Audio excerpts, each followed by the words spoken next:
Alright, so I'm just doing a quick alignment check. My buddy made me these plates, and this is the first time I've used them. My brother used them, but just 2 tape measures. That one clicked in there pretty good. This one was a little loose, so just put vice grip on it, and that'll hold her in. Make sure it's seated up there.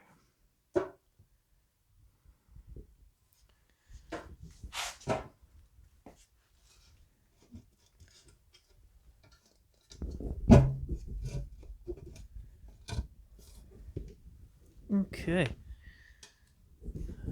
Pull the tape tight. This is a 2-hand operation. It looks like we're pretty close though. Like, that's 68. And that's 68.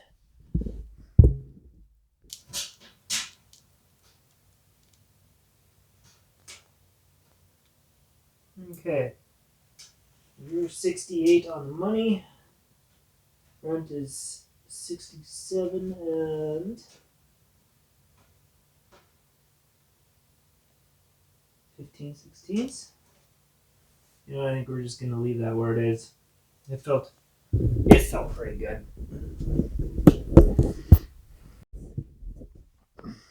It would probably feel a little bit better if they were just a little bit towed out, but I think if you're on it, then they'll tow out. So I don't know. If we're on it, we'll see. God, we can always make adjustments. I just never used these plates before and always wanted to. They made them just for me. So yeah, they work.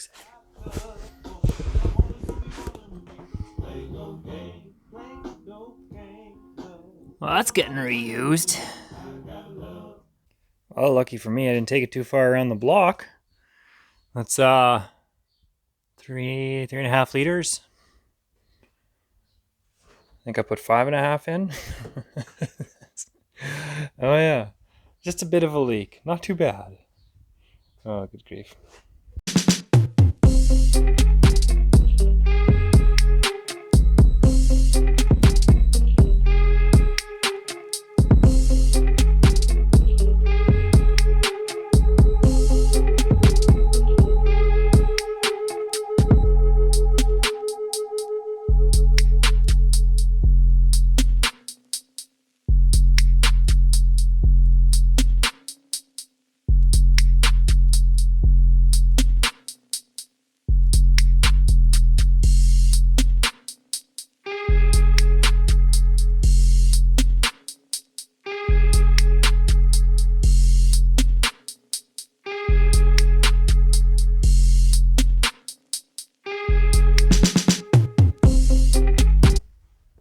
Well, we got the pan off here. Just giving them a little once over. I haven't seen these rods since I put them in. That was years ago. Still look nice and clean. Don't look like anything's got hot. Yeah, from what I can tell, it looks pretty good. Alright, so I was cleaning this thing out a little bit. Found something a little disconcerting.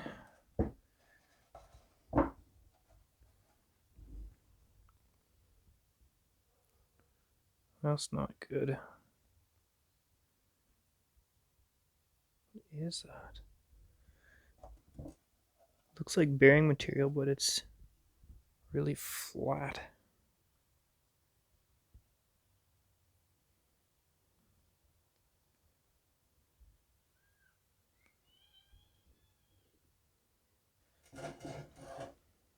I wonder if it's my rockers. If they're disintegrating from that little drive, I might have to take it apart and check it. It's always something. Thing makes 150 horsepower, but it's always something. Well, there's our leak. I guess my second round of JB Weld didn't hold up either. Weird. I'm sure that first time lasted for years. Unless it just leaked all the time and I don't remember. Anyway. Wow. She's all cleaned up. Ready for a bung. Alright, so those little chunks in the pan were worrying me. So I just pulled the valve cover off. I thought maybe that a pad disintegrating or something on the cam, but everything looks super clean. I don't see any chunks down in there. Well, not super clean, but I mean, you guys know what I mean. I can see without taking it completely apart. The cam looks good. Go upside down.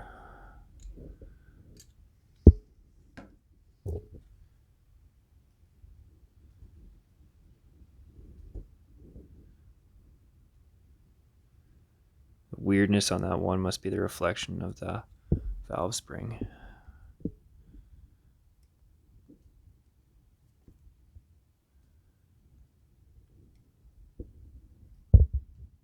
Yeah, I don't see anything wrong with that. No chunks in there.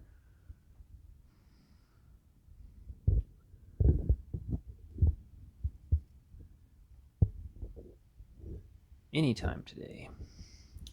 Okay, whatever. You get the picture. So yeah, I'm not sure where I go from here. If I turn off my flashlight. If I pull...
Well, I ripped the girdle off because I needed to see and make sure that the bearings were good.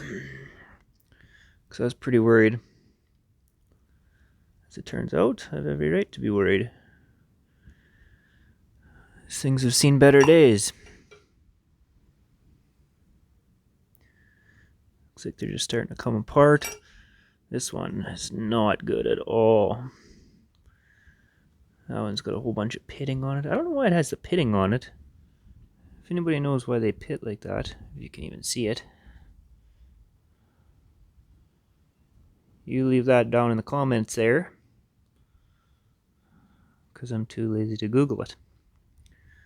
So anyway, that one, this one is, she doesn't even stick in there no more. I mean, that's the wrong way. I just grabbed it and thrown it, but yeah. I pulled the girdle and this thing just fell off, so when I can tell, it doesn't look like it's spun yet, but it wasn't too far away. Probably one more good pull on her and that would have been it. And that's where all my chunks in the oil pan are coming from. They're all, excuse the fingernails, they're all delaminating, or whatever the bearings do. It's unfortunate. The crank doesn't look too bad. Yeah, see, that one's not bad. It's alright. See, and the crank doesn't look too bad. But they all got these weird spots on them, like... Yeah, you can kind of see that.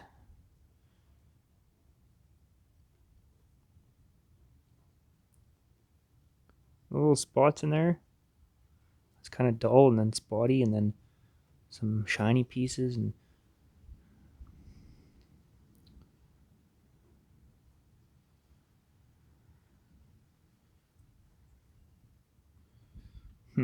Well, I guess it happens. We'll see. I might see if I can scare up another crank. Like I said, it didn't feel too bad. But I would hate to put new bearings in and put it back together and then have the same problem in not too long. That really bugs me.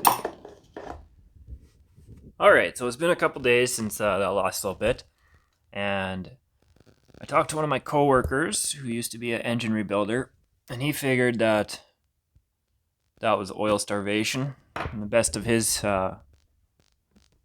knowledge, he said pretty quick, like, yeah, it looks like you ran out of oil or something. And I didn't run out of oil. My oil light didn't come on, which, I mean, if it came on, then it's probably already too late. But that might have been from the dry start, or it might have been from not doing enough oil changes back in the day. It always did run pretty rich, and I guarantee you we didn't do enough oil changes, so maybe it just started, and then just that dry start when we first started it back up, which that might have done her. I don't know.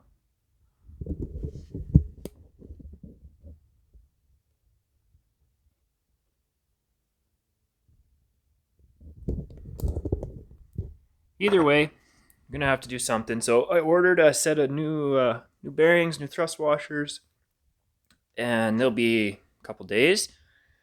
I think in the meantime, I'm going to pull the motor out and polish the crank, and I have a few things that I would like to do with the block while it's out, the ring gap, and maybe see what it is, maybe open it up a little bit just for boost, for expansion, whatever not.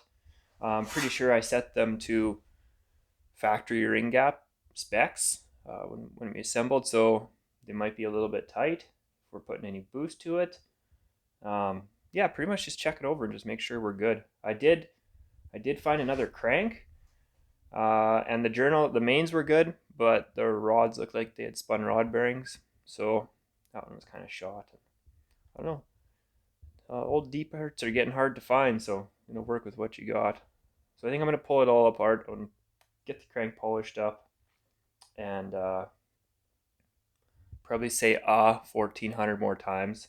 You know what, we'll just put it on frame laps. Motor's coming out, you get the idea. Okay, let's go.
The man of the hour.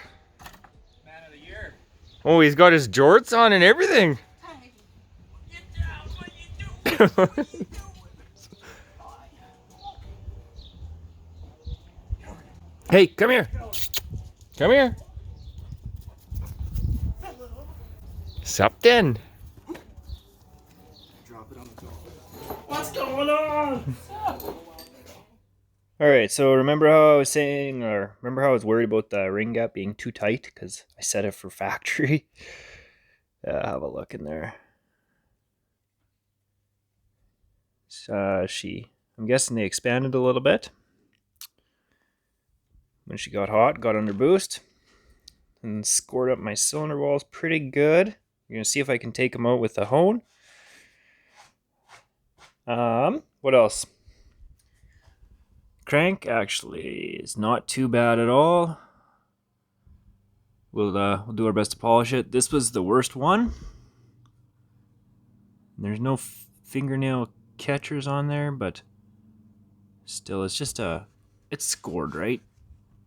So we'll clean it up the best we can. That one doesn't have a bearing in it. Oops. That's basically how our rod bearings looked. Pretty good. Still a little bit of pitting. Actually, no, this was one of them. This one was not good. That's pretty ugly. That one came off number 1. And that's like, it's not great, but it's not terrible. So anyway, got new rod bearings, new main bearings, new thrust washers coming, like I said. Okay, so I think what happened here was this thing, like we were saying, used to run super rich. Point that out myself. There we go. And I think that was a little bit hard on the bearings, and then it probably, like, for sitting for 5 years with that oil and fuel in it, and I'm guessing that started to chew them up. And then our cold start, probably didn't help too much either. Our cold start, our first start, I'm guessing, was a little bit on the dry side, so that probably didn't help. But I'm guessing that was the culprit. So we will get some fresh stuff, put it back together, and hopefully it holds up, does a little better than it did before. I mean, it did fine before. You wouldn't even notice, but if we would have ran that and tried to put some heavy boost through it and make some decent power, it would have blown up in no time at all. Now, since it's out and all bare, and you can get into them sleeves, or the water jacket anyway, I have had this sitting in my basement forever. So I bought that for this, but for some reason I just didn't do it. So we're going to give it a whirl, see what we can do. And just one more thing, just make a little bit more power. I mean, we're almost there, so once it's, freaking in there, then it should be deadly. Just one more thing to just let it make just a little bit more power, hold a little more boost, and get as many smiles out of it as we can, right? So we're going to fill the block, and we're going to polish the crank, and then I'm going to open these ring gaps up as much as I can. I'm going to have to internet that and see what is recommended for boost. So this was the episode that we were going to take it out for a drive. And obviously that's not happening, which is unfortunate. But it gives us a chance to do a little bit of nice DIY garage engine rebuilding. So, kind of excited for that. Because these are things that not always, but things that I wanted to do the first time around and I didn't do. So we're going to give her a whirl this time. And so anyway, if you made it this far, thank you. I appreciate you. And we will catch you on the next one.